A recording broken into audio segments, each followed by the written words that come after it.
Dr. Abadi, welcome. Thank you. Today we're looking at a series of interviews with experts in the field of global governance, international economics and agricultural economics, other things that are germane to the future and sustainability of the planet. And we're hoping to translate that back into some ways that we might think about organisational change and institutional transformation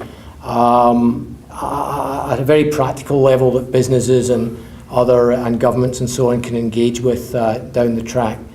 So starting with that bigger picture with an economist like yourself, how can we make the planet work for the welfare of all humanity, not just now but for future generations?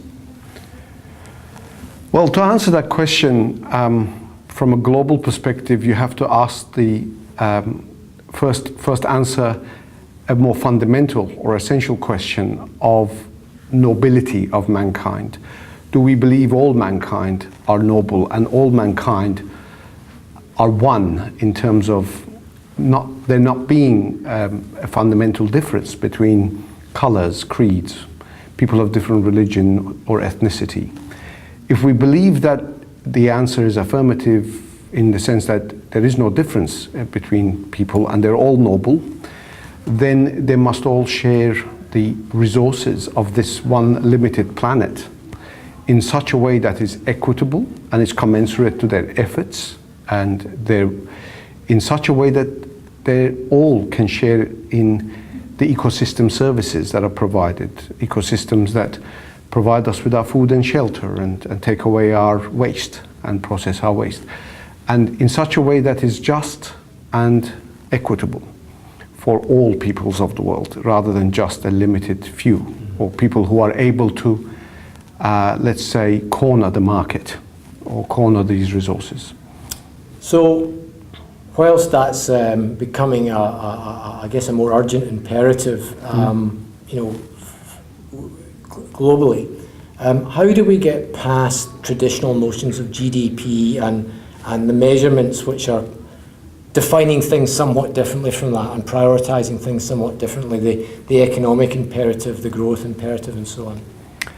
Yes, the notion of GDP as an indicator of the performance of an economy begs the question of what does it mean when there is positive change in GDP and therefore growth in the economy.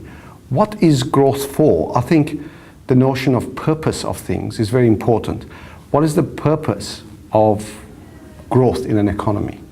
And if the purpose of growth is to bring the welfare of humanity from a lower base to a higher level, the welfare of the citizens of not just one nation, but all nations preferably, up to a higher standard, so that we can have an ever-advancing civilization, then that notion of GDP then has to go beyond just looking at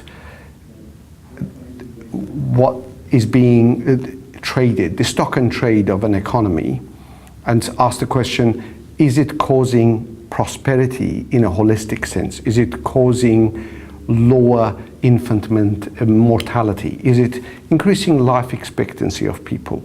Are they living more well during their adult life? Are they able to enjoy leisure and community activities that causes cohesion in the community, causes peace and harmony and accord, so there's no fighting and dissension and strife?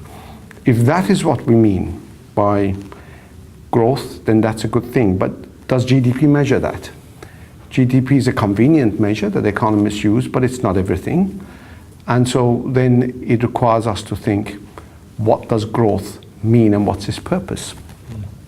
And presumably a new set of metrics to sort of redefine purposeful growth, if we want to call it that. Yes, in Tim Jackson's book on prosperity and growth talks about those things, and there are many other authors that have published in this space. For instance, you can see that when the GDP of a country reaches, say, $5,000 to $10,000 of GDP per capita, then people tend to achieve near maximum levels achievable for that time and space for their welfare in terms of, like I said, infant mortality or life expectancy or education level that enables them to render service to their community and earn a decent living so they can have what you would call a dignified life, a life without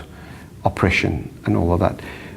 Now, when a country reaches that and they've got laws and institutions that protect those laws, say, for individuals' rights and property rights and human rights, the rights to practice their religion and so on, you only need $5,000 to $10,000 worth of GDP per capita to do that. Then suddenly you get these diminishing marginal returns to, say, adult life expectancy, and the graph is very sharp. It rises very sharply from 0 to 10,000 and then plateaus out to 50, 60,000. So that meaning for extra $10,000, $20,000, $30,000 worth of extra income per person, you don't get a lot more of those essential welfare improving things in a country. Are relatively, in terms of redistribution of wealth, if $10,000 was the baseline, we would get significant impact. And you see examples, numerous examples around the world where countries have achieved this. And the thing is that when you do have policies and institutional arrangements that bring about those positive changes for those small sums, it means that you don't need to have your citizens start believing in the pursuit of these extreme levels of materialistic, opulent living. If it requires education, particularly moral, ethical, and spiritual education, that enables the people living in a country to realize that chasing those material possessions that you would call opulent living doesn't actually bring about the betterment of the whole community. So it's about helping citizens understand the common weal, the best welfare of all of the citizens living, not just in your own country, but around the world. But that requires us to think globally and then act locally. Amir, if you were presented with the opportunity to make one change in organisational or institutional structures that you're familiar with to reflect some of these broader principles that you've outlined earlier, what would that be? I would create an environment in which people's intellectual endeavours, people's physical endeavours towards achieving,